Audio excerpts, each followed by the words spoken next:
Good morning, everybody. Welcome back to the Journey to Greatness, day 270 of 365 with David McDonald, the GOAT.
All right.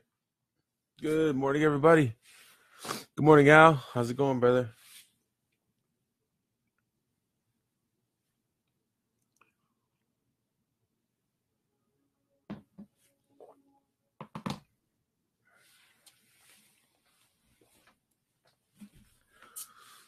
All right. Good morning, Miss Miner. Happy Wednesday. Let's get into this meditation routine. I will see you all on the other side.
All right, welcome back, everybody.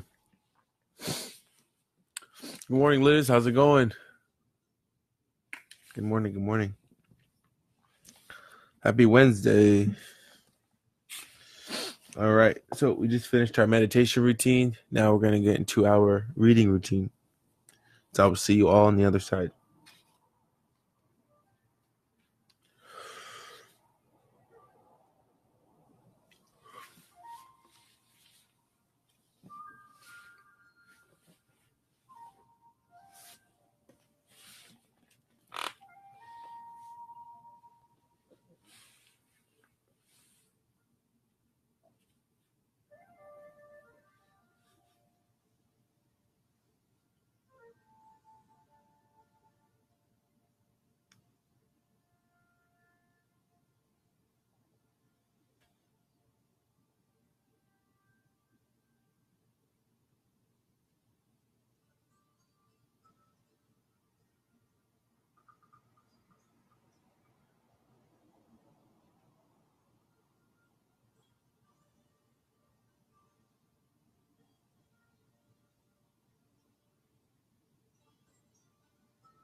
Wow, that's impressive.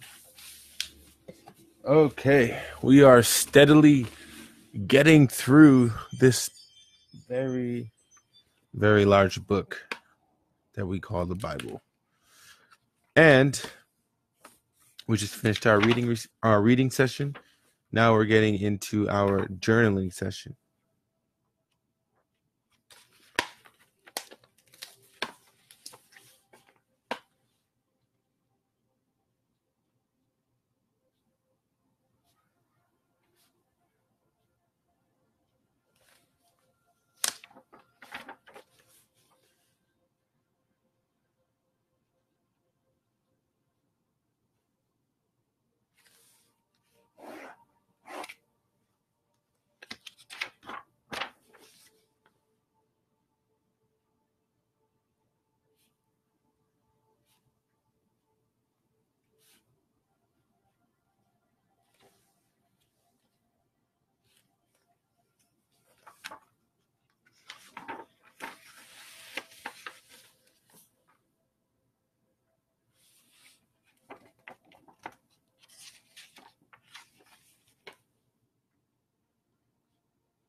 All right. So in our journaling routine, what I usually like to write about is, hey there, Uncle Amado. Good morning. Good morning. Greetings. AJ, good morning. Good morning. Usually what I like to write about is, things I'm most grateful for. And in the morning, I'm most grateful for waking up and being in godly, physical, mental, and spiritual health. If you have any questions about what you're supposed to write or some ideas about what to write in the journal, let me know. Today, we finish our fourth journal, and we hit our landmark of more than likely over, man, it's a lot of pages. It's a lot of pages. We hit our landmark of 735 pages written. So roughly. So I will see you all on the other side.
All right. Welcome back and congratulations. So we just finished another book, another journal, and just surfing through the pages, with ideas, inspirations, manifestations, everything. Like I said earlier, it's been a total of almost 700 and roughly. I mean, it could be a lot more. Actually, oh no, that's about right. Around 700 pages of just pure, just writing, man. And it's been a wonderful journey so far. So as we continue to collect or build our library of journals and just greatness, we'll just continue doing our thing, man. So we have English Standard Version Bible today. We start talking about Abraham, who pretty much, let me see here.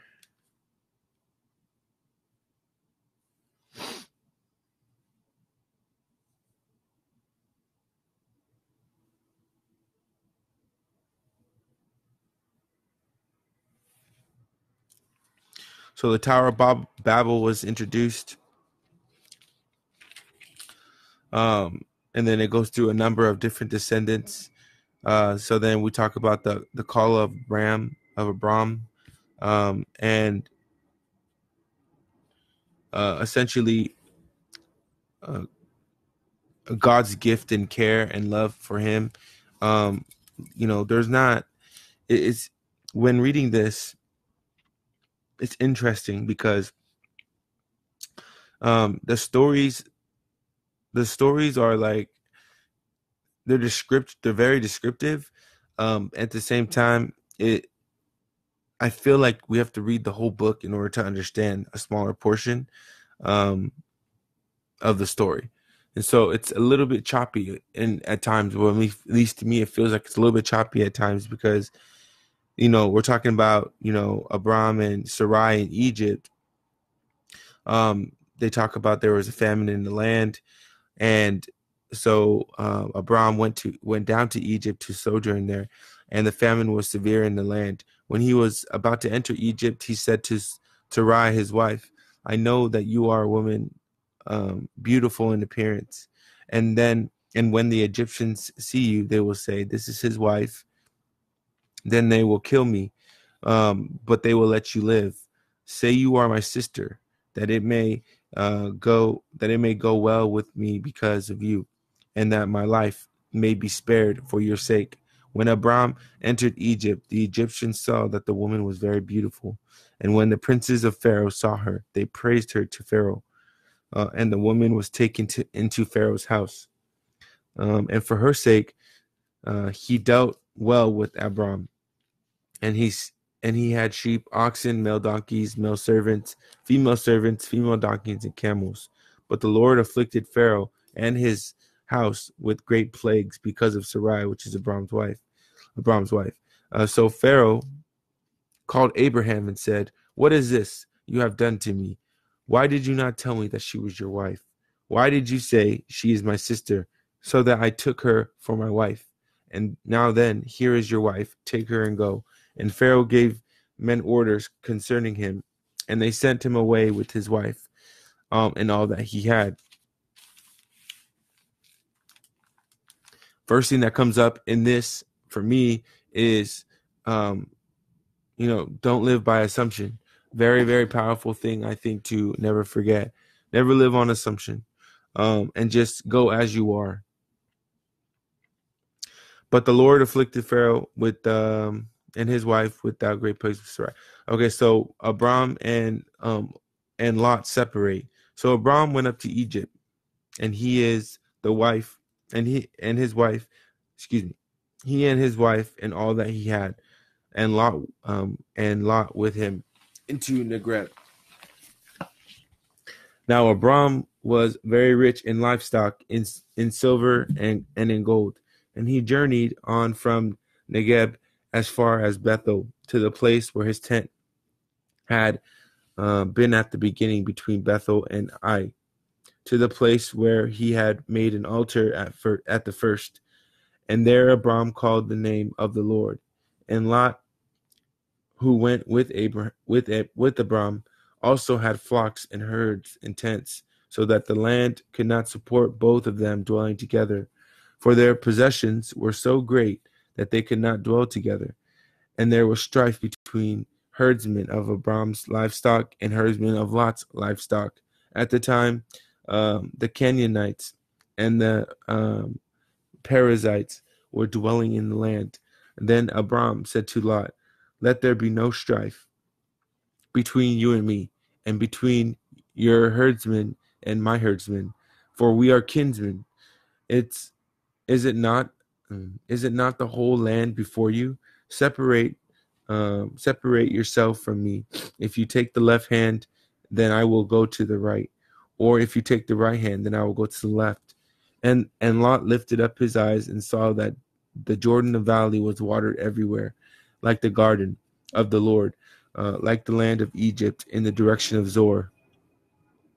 So Lot chose for himself all the Jordan Valley, and Lot journeyed east. Thus they separated from each other. Abram settled in the land of Canaan, or of Canaan, um, while Lot settled among the cities of the valley and moved his tent um, as far as Sodom. Now men of Sodom were wicked, great sinners against the Lord. So, so as you can see, it's not the idea. I mean, that is a lot to take in. Just to read this feels complicated. like, um, but it's okay because I think this is a perfect exercise, or it's a perfect time to say, okay, um, when you don't truly fully understand something, a lot of the times we shy away from it. We shy away investigating it because we're like, well, we don't really understand it. Yes, these are stories, but it's like, what does all this really even mean?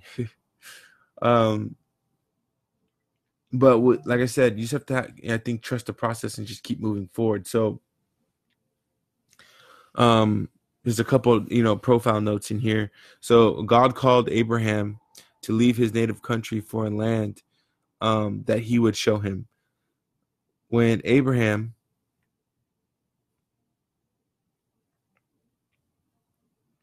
when hold on, let me see here. Yes, that's strange. So when Abraham arrived to Canaan, God promised to give the land to him and his descendants, who would become the nation of Israel. Oh, see, well, there you go. Right. So again, we're talking history, like deep history. That makes sense. So the Lord promised that the whole world would be blessed through Abraham and his descendants. Okay, so that makes sense. The reason why there's descendants, every main character in this book has a descendant, but there's so many lines to the family tree that mentally for me is hard to keep up with, unless I like legitimately sit down, write each name out, and then under them write what the descendants are in that family tree and memorize them. Right? Um, Abraham faced the ultimate test of faith when God commanded him to sacrifice his son Isaac. Because Abraham was willing to do so, God once again promised to bless him and to multiply his offspring. God spared Isaac from death by providing a substitute sacrifice, foreshadowing the substitutionary death of Christ on the cross. All right, so now we're starting to get. Nobody talks about this. All these. Well, I've never heard in the public collective consciousness anybody really talk about these beginning stages of what became Jesus Christ and the sacrifice of Christ, right? So, I think the biggest thing to take out of this is we should not fight our brothers. Abraham or Abram and Lot in this Genesis 13:18. I think is a good depiction that we should not fight each other as brother and sister on earth. And they had a consciousness and an awareness, to have that open conversation and dialogue to say, we shall not fight. I will take the left hand, you will take the right hand, and or vice versa. And we will continue on our journeys because we are kin. And I think that's amazing. And that's a good lesson, I think, for us to live in our daily regimen, in our daily routine. The other thing is not living by assumption. I like calling that, to assume the feeling of being successful is one thing, but to assume that, because you're on a way to a meeting and you're late and you start freaking out because you're assuming that everybody at the meeting is going to be very upset at you. Doesn't matter the relevancy or the level of importance. If you are late because of whatever reason, the most important thing is getting to wherever you have to be. But when you start assuming that a feeling of everybody's going to be upset at me, everybody's going to be mad, I might lose my job, this is my 5th time doing this, etc., etc., etc., you start creating a reality for yourself that, could be very, very detriment, obviously. So instead of holding that thought, I invite you to hold the thought of the feeling of never being late again, or not being late, or when you arrive, other people, who are there are also, late. There's a number of other alternative thoughts that everybody will be understanding, and there will be peace among those in the room. Like, that's the opposite side of how to look at things, right? And it's, I think, assuming that feeling of this part of the scripture, Abram was concerned that the men would kill him in Egypt because his wife was so beautiful. So he told her to lie and say that she was his sister. And then come to find out it was really indeed his wife. And so they dismissed him from the palace, or the Pharaoh's, released him from the Pharaoh. And so as to say that he found out that it was his wife, he said, why didn't you just tell me? And then, it is what it is. So my point here is, I think that's a really good lesson to take also. And so tomorrow looks like we'll jump into the Melchizedek, Abram rescuing Lot, and Abram being blessed. So we'll talk about that tomorrow again, and see if we can continue putting this puzzle together. If anybody has an opinion, please let me know. That's awesome. And everybody who jumped on the messenger board this morning, good morning. Thank you for being here with me today. I see you. I acknowledge you all. Everybody who's at home watching behind camera, thank you for the constant support and love. And feel free to say after me out loud. This is my life.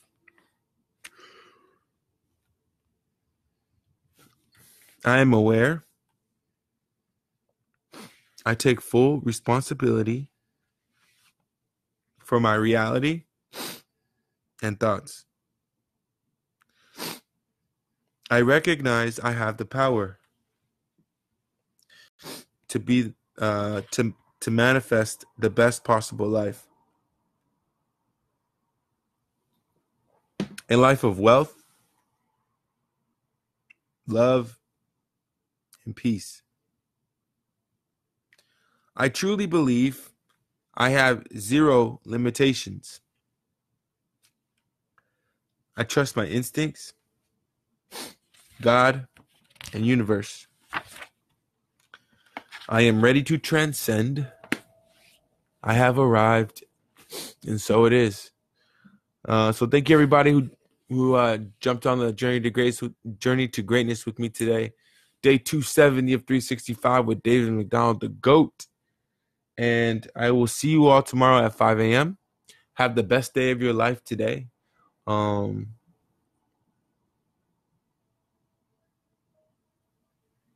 I'll see you tomorrow. Peace.